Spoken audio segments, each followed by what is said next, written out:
میرا نام مریم ہے۔ شاید میں دنیا کی وہ واحد لڑکی تھی جس نے کبھی اپنا چہرہ آئینے میں نہیں دیکھا تھا۔ جب سے میں نے ہوش سنبھالا تھا، اماں مجھے آئینے دیکھنے نہیں دیتی۔ مجھ پہ بڑی سخت پابندی لگائی ہوئی تھی اماں نے مجھے اپنی قسم دے رکھی تھی کہ اگر تو نے شیشہ دیکھ لیا تو اس دن سے میرا مرا ہوا منہ دیکھے گی۔ وہ ہر کسی سے مجھے چھپا کے رکھتی تھی، اور پھر میں نے اپنی شدید خواہش کے باوجود کبھی بھی اپنی صورت آئینے میں نہ دیکھی۔ حالانکہ اماں مجھے کہتی کہ تو بہت خوبصورت ہے اور پورے خاندان میں تیرے جیسا کوئی نہیں دکھتا، تو کہیں مت جا، تجھے نظر لگ جائے گی۔ اور کبھی کہتی کہ تم اچھی نہیں دکھتی، اس لیے خود کو چھپا کر رکھو۔ یہ دونوں باتیں میری سمجھ سے باہر تھیں۔ میں سوچتی کہ اماں کی کون سی بات پہ یقین کروں آخر۔ اس نے اس ڈر سے گھر کے سارے شیشے توڑ دیے تھے کہ کہیں میں خود کو اس سے چھپ کر دیکھ نہ لوں، لیکن مجھے اپنی ماں کی بات ماننی تھی۔ اس کے سوا میرے اس دنیا میں تھا ہی کون؟ اس وجہ سے اسکول میں نقاب کر کے جاتی، صرف آنکھیں نظر آتی تھیں۔ میں گھر میں بغیر نقاب کے گھومتی رہتی۔ جب میں بہت چھوٹی تھی تو سب میری تعریف کیا کرتے کہ میں پیاری ہوں، لیکن جب سے اماں نے پابندی لگائی تھی میں سب باتیں بھول گئی تھی۔ لیکن جب کھڑکی پہ کھڑی ہوتی تو نیچے سڑک پہ آنے جانے والے لوگ مجھے مڑ مڑ کے ستائشی نظروں سے کیوں دیکھتے تھے؟ اگر میں بدصورت تھی تو ان لوگوں کو تو مجھ سے ہی کرائیت آنی چاہیے تھی نا۔ کبھی کبھی یہ ساری باتیں میرے ذہن میں مچلتی رہتی اور میں ان سب باتوں پر توجہ نہیں دینا چاہتی تھی۔ کافی دنوں سے ایک نیا سبزی والا پٹھان گلی سے گزرنے لگا تھا جو بہت خوبصورت تھا۔ میں اکثر اسے کھڑکی سے دیکھتی رہتی، وہ بھی آتے جاتے ہوئے مجھے دیکھتا رہتا۔ اس دن گھر میں سبزی ختم تھی، اماں باہر گئی ہوئی تھی۔ میں نے سبزی والے کی آواز سن کر کھڑکی سے جھانکا۔ یہ وہی سبزی والا خوبصورت پٹھان تھا۔ میں نے دروازہ کھولا تو وہ سامنے کھڑا تھا۔ پوچھا، سبزی لینی ہے؟ میں نے ہاں میں سر ہلا دیا۔ وہ بولا، کیا دوں؟ میں نے کہا، لیکن میرے پاس پیسے نہیں ہیں، اماں بھی گھر پہ نہیں ہے۔ اس نے کہا، جو لینا ہے تم لے لو، پیسے بعد میں دے دینا، میں تو روز یہاں سے گزرتا ہوں۔ اس کی بات سن کر میں نے کہا، ٹھیک ہے، مجھے ایک پھول گوبھی اور آدھا کلو ٹماٹر دے دو، میں کل تمہیں اس کے پیسے دے دوں گی۔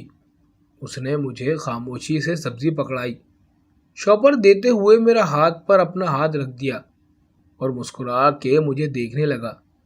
میں شرما کے اندر چلی گئی، دروازہ بند کر کے اپنی دھڑکنوں پر قابو پانے کی کوشش کرنے لگی۔ اماں آئی تو انہیں بتا دیا کہ میں نے آج سبزی والے سے ادھار سبزی لے کر سبزی بنائی ہے، پیسے دے دو، کل اس کو دے دوں گی۔ ان سے پیسے لے کر میں نے اپنے پاس رکھ لیے اور صبح کا انتظار کرنے لگی۔ دوسرے دن جیسے ہی اس نے آواز لگائی، میں بھاگی اور دروازہ کھول کر اس کی طرف پیسے بڑھا دیے۔ وہ آیا، میرے ہاتھ کو چھوتے ہوئے پیسے لے لیے۔ میں فوراً اندر چلی آئی اور کھڑکی سے اسے دیکھنے لگی۔ سڑک پر ایک ملنگ بھی گزر رہا تھا جو حق اللہ کی صدائیں لگا رہا تھا۔ اس کو دیکھ مجھے وحشت ہونے لگی۔ میں نے فوراً کھڑکی بند کر دی اور پٹھان سبزی فروش کے بارے میں سوچنے لگی۔ اب اکثر اس سے سبزی لیا کرتی، وہ سبزی دینے کے بہانے میرے ہاتھوں کو چھو لیتا تھا۔ اب تو وہ مجھ سے پیسے بھی نہیں لینا چاہتا تھا۔ میں زبردستی پیسے اس کی ریڑھی پر رکھاتی اور کبھی وہ مفت میں مجھے سبزی پکڑا جاتا۔ پھر ایک دن وہ سبزی دیتے ہوئے مجھے خط بھی پکڑا گیا تھا۔ میں نے گھبرا کے ادھر ادھر دیکھا اور وہ خط اپنے دوپٹے میں چھپا لیا، اندر آ کر چھپا کر رکھ دیا۔ رات کو جب اماں گہری نیند سو گئی تب میں نے وہ خط نکال کے پڑھا تھا جس میں پٹھان نے اپنا نام اسماعیل بتایا تھا اور مجھ سے محبت کا اظہار کیا تھا، شادی کی خواہش ظاہر کی تھی اور مجھ سے خط کا جواب مانگا تھا۔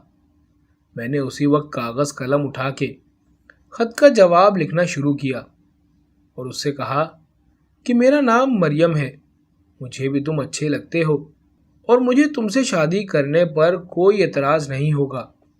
خط لکھ کے میں نے چھپا دیا کہ اماں نہ دیکھ لیں، اور میں بستر پر لیٹ کر پٹھان کے بارے میں سوچتے سوچتے چادر اپنے اوپر کھینچ کے سو گئی۔ اگلے دن میں جھاڑو دے رہی تھی کہ سبزی والے کی آواز میری سماعت سے ٹکرائی۔ دل کی تیز ہوتی دھڑکن کو سنبھالتے ہوئے میں خط لے کے دروازے پہ گئی۔ اس نے سبزی میری طرف بڑھائی تو میں نے خط اسے دے دیا۔ اسی وقت وہ ملنگ بابا آتا دکھائی دیا۔ میں جلدی سے دروازہ بند کر کے اندر آئی، باورچی خانے میں سبزی رکھی اور چھری اٹھا کے سبزی چھیلتے ہوئے سوچنے لگی کہ بقول اماں کے میں بدصورت ہوں تو یہ خوبصورت سبزی والا پٹھان کیوں مجھ پہ فدا ہو گیا؟ کیا اس کی آنکھیں خراب ہیں؟ اس طرح یہ خط و کتابت کا ایک سلسلہ چل نکلا تھا۔ میں اس سے خط میں پوچھا کرتی کہ میں تمہیں کیسے پسند آ گئی، تمہیں مجھ میں کیا اچھا لگا۔ وہ لکھتا، مجھے تمہاری ہر ادا پسند ہے، تم بہت پیاری ہو۔ میں تمہیں تب سے پسند کرتا تھا جب تم کھڑکی سے جھانکتے ہوئے مجھے دیکھا کرتی۔ میں جو اماں کی باتیں اور بیجا روک ٹوک سن سن کے احساس محرومی کا شکار ہو گئی تھی، اسماعیل کی محبت پا کے میرا اعتماد بحال ہوتا جا رہا تھا۔ ایک دن محلے کی ایک عورت اماں کے پاس بیٹھی تھی اور وہ دونوں میرے بارے میں بات کر رہے تھے۔ میں باورچی خانے میں چائے بنا رہی تھی، ان کی آوازیں یہاں تک سنائی دے رہی تھی۔ خالہ اماں سے کہہ رہی تھی کہ تیری بیٹی جوان ہو گئی ہے، اس کے لیے کوئی رشتہ وشتہ دیکھا تم نے؟ میری اماں آ بھر کر بولی، نہیں، اور مریم سے کون شادی کرے گا؟ میں نے نہیں کرنی اس کی شادی وادی۔ اماں نفی میں گردن ہلاتے ہوئے بولی، اے کیوں؟ بھلا اچھی ٹھیک ٹھاک تو دکھتی ہے مریم، مل جائے گا رشتہ۔ اور یہ باتیں سنتے ہوئے چائے کو ابلتا ہوا دیکھ میرا دل بھی جلنے لگا تھا۔ اس کا مطلب اماں میری شادی نہیں کروانا چاہتی۔ میں نے اپنے دوپٹے سے اپنے بہتے ہوئے آنسو پوچھے اور چائے نکال کر خالہ کو دے آئی۔ کبھی کبھی اماں کی باتیں میرے دل کو چیر دیتی تھیں۔ میں ساری رات اپنے دکھ روتی رہی۔ صبح اٹھ کے کام کرتے ہوئے سبزی فروش کی آواز کان میں پڑی۔ میں جھاڑو لگاتے لگاتے رک گئی اور پھر سے اپنے کام پر لگ گئی۔ میرا دل ہی نہیں کیا کہ اسماعیل کے سامنے جاؤں۔ 2 دن میں نہیں گئی۔ تیسرے دن وہ دیر تک دروازے کے سامنے کھڑا آوازیں لگاتا رہا۔ اماں گھر پہ نہیں تھی۔ میں نے دروازہ کھولا اور کہا، سبزی نہیں چاہیے، تم جاؤ۔ وہ پاس آیا اور شکوہ کیا کہ میں کیوں نہیں آ رہی۔ میں نے اس سے کہا کہ کوئی فائدہ نہیں، اماں ہماری شادی کبھی نہیں ہونے دیں گی، تم مجھے بھول جاؤ، میں تمہارے ہاتھ جوڑتی ہوں۔ میں نے روتے ہوئے اس کے سامنے ہاتھ جوڑے تو وہ ناراض ہو کے کہنے لگا، شادی تو میں تمہیں سے کروں گا، چاہے کچھ بھی ہو جائے۔ اور وہاں ملنگ بابا کو آتا دیکھ کر اپنا ٹھیلا کھینچتا ہوا دوسری گلی میں مڑ گیا۔ میں اندر آ کے رونے لگی۔ اگلے دن میں آٹا گوندھ رہی تھی کہ اسماعیل نے آواز لگائی۔ میں نے جھٹ سے ہاتھ دھو کے دوپٹے سے پونچھتے ہوئے دروازہ کھولا۔ اس نے سبزی کے ساتھ مجھے خط پکڑایا اور گلی میں مڑ گیا۔ سارے کام کاج نمٹا کے میں اماں کے سونے کا انتظار کرنے لگی۔ جب وہ سو گئی تب میں نے وہ خط نکالا اور کھول کر پڑھنے لگی۔ اس میں اسماعیل نے لکھا تھا کہ اپنی اماں سے بات کرو، مانتی ہے تو ٹھیک، ورنہ میں تمہیں یہاں سے بھگا کے لے جاؤں گا۔ خط کا جواب ضرور دینا، فقط تمہارا اسماعیل۔ میں جواب لکھنے لگی کہ اسماعیل، اماں سے بات کرنا ہی فضول ہے، وہ میری شادی کروانا ہی نہیں چاہتی، اس لیے میں نے سوچا ہے بھاگ کے شادی کرنا ہی واحد راستہ ہے۔ میں تیار ہوں کیونکہ میں تمہارے بغیر نہیں رہ سکتی۔ خط لکھ کے میں نے چھپا کے رکھ دیا۔ صبح ہوتے ہی سبزی والے کا انتظار کرنے لگی۔ جیسے ہی اس نے آواز لگائی میں دوڑتی ہوئی دروازے پر گئی اور دروازہ کھول کر اسے خط پکڑا کر دروازہ بند کر کے چلی آئی۔ کچھ دن یوں ہی خط و کتابت چلتی رہی اور دونوں کی منتقا رائے سے گھر سے بھاگ کر شادی کرنا طے ہو گیا۔ اب بس موقع کا انتظار تھا۔ اس رات میں پوری تیاری کر چکی تھی گھر سے بھاگنے کی۔ سامان تو کچھ تھا ہی نہیں میرے پاس،